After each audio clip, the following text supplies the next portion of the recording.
Hello, mayong hapon. Niyata sa atong silopar mga duol sa Basakan. Medyo daghan naghinog, harbisono na ni. Oh, ugma, mag-harvest ta ugma. So mo ni siya, tanawan ninyo. So maginanglan ka og abono. Wa pa man tay palit abono. Foliar lang ta. Karon ni ako idala nga foliar. Tirahan ko ni og Primo Plant Booster.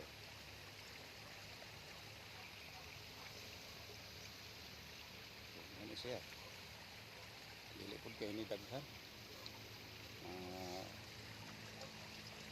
Atong iagi nag-harvest ko kunon ka kilo. Di barato pod.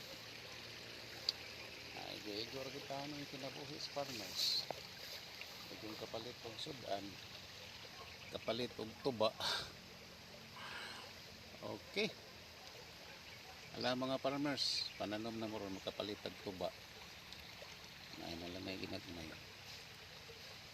Dahag bunga oh. Pero bisag unsa kadaghan sa bunga, kay gamay ra man ang area. Gamay-gamay ra pud tag ma-harvest. Unom ka kilo ra lagi, amot ni busig ugma basig moabot ni na po ka kilo kay bro. Ubay-ubay man. So sa 40 ang kilo, naay 400. Nya tag 100 naman ang galon diri sa tuba, upat ka galon. Kita mo sabas tong asawa. Okay, bye-bye.